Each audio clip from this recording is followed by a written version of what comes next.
Hello everyone, it's Kim and welcome back to my channel. Today I have a brand new book review for you. I will be reviewing Nine of Swords by author Quintana. I have not done a book review in a very long time on this channel, so bear with me as we stumble our way through this review. I know it's probably going to be a little piecemeal here or there, but I'm going to try my best. It's been a while, so forgive me if I'm a little all over the place, but I really enjoyed this book and I can't wait to share my thoughts with you. Alright, so because there's no synopsis on the back of the book, I'm going to go ahead over to Goodreads and read you what the book is about. So, here we go.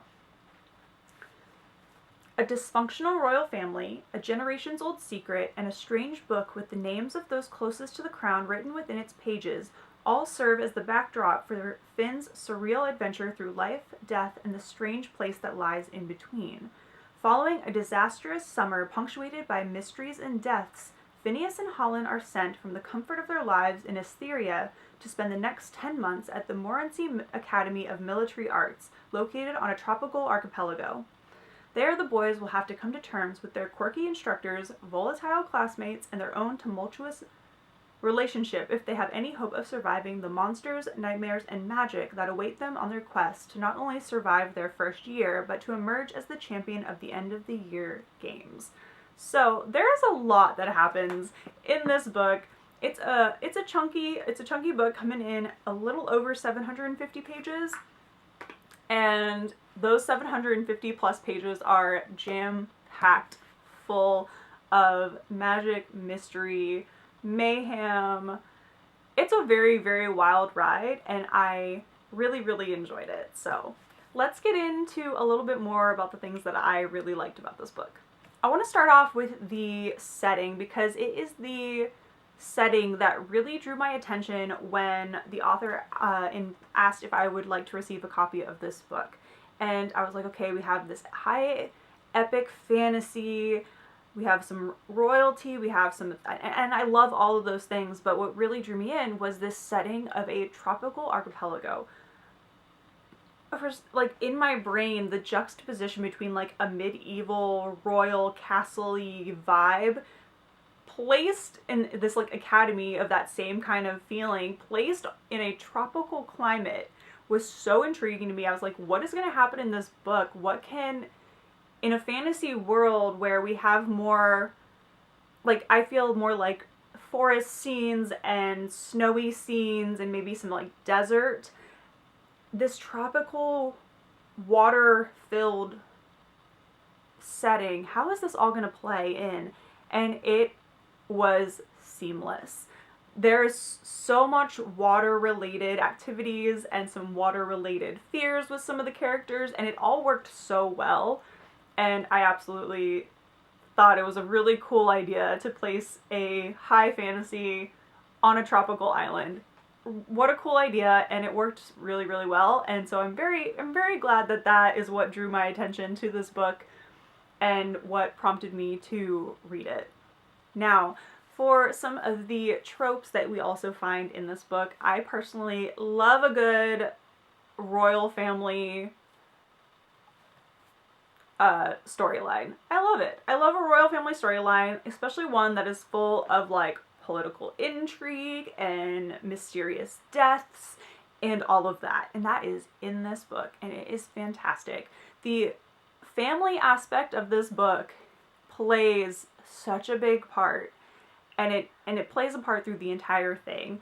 And I really love that, because you not only have the royal family and kind of their inner dynamic, but you also have like this found family aspect of these first year students at the academy. And there's so many relationships in these stories, both through the royal family and this first year group of students, that do not start off very well. There's a lot of competitiveness, there's a lot of like bickering and banter, and it's just so good. All of these characters are just that. They are characters, and they're so much fun. There are a few that personally stand out to me, and that is the two of our main characters. Now, I feel like this is definitely an ensemble book, but Phineas or Finn and Holland really, their relationship is really like a solid story arc in this book. It's a very big plot point, and I just absolutely love how we get to experience their relationship over the course of the entire story. And after some of the twists and turns at the end of this book, I'm so excited to see what comes from that. I'm excited to see how their relationship as cousins and as princes of this royal family just grows, and I'm very interested in that, and I really enjoyed that aspect of this book and the found family and overall family dynamics of this story.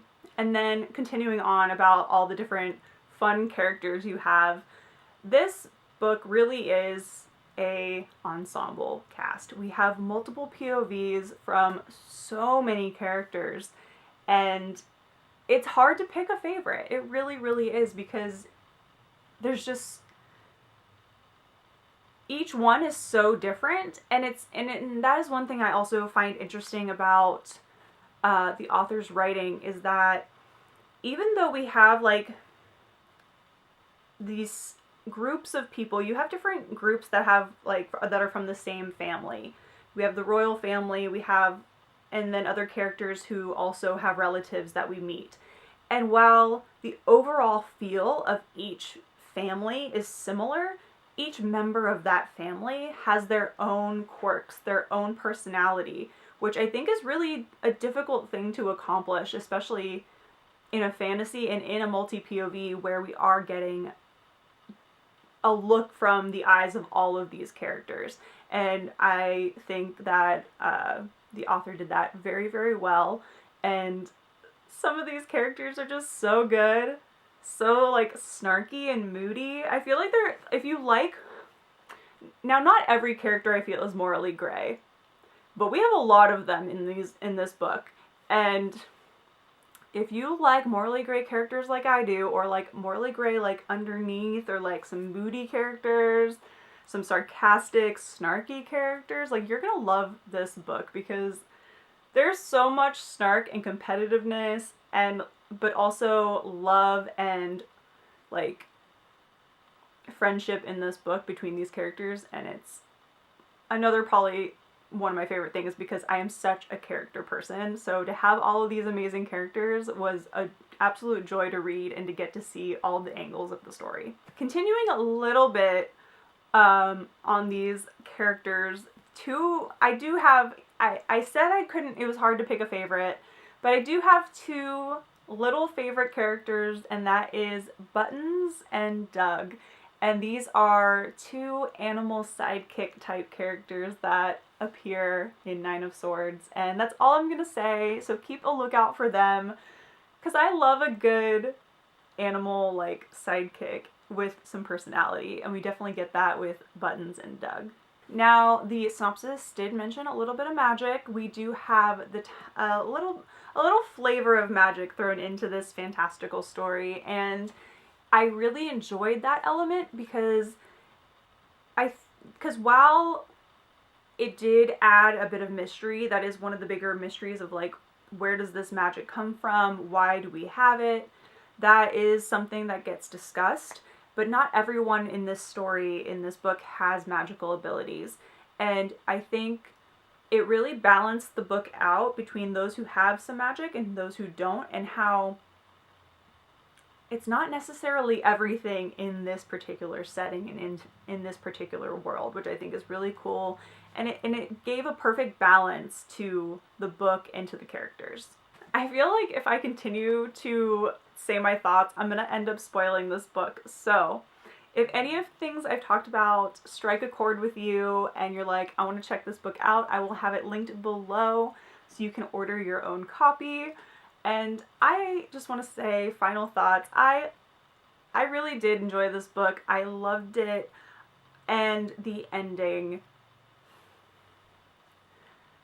there was some twists that I did not see coming. Honestly, throughout this entire book, we have a few twists and turns, but that ending twist, I don't know what's going to happen. I don't know what's going to happen, but I am very thankful that I have book 2 on hand because I definitely want to read it very soon. It is called Blood in the Water. So there are 2 books in this series so far. I don't know if there's plans for a third or not, but if there is, I don't even know what's in store for book 2 because the twist at the end of this one was plenty, and I'm very excited to see where this story goes and to continue to follow Finn on his journey. So thank you so much to author Brooklyn Quintana for reaching out and asking if I would like to review this book. I loved it. I did give it 5 stars, and one day I will reread this because I know I missed things. I know I missed things. But I kind of want to wait until after I read book 2 and then go back and see if there was any hints during this book of what was to come. So I hope you all enjoyed my review of 9 of Swords. As I said, the link will be below if you want to check out the book for yourself. And thanks for bearing with me as I did my first, like, single book review in a very long time. I hope I wasn't too rambly, but if I was, thanks for sticking with me and hanging out, and I hope you all enjoyed this book review. So leave a, let's see, 9 of Swords. Let's leave like the swords emoji if you enjoyed this video, or if you just want to let me know that you were here, leave that emoji down below. And I will see you all very soon in a brand new video. So until then, take care and happy reading, everyone. Bye.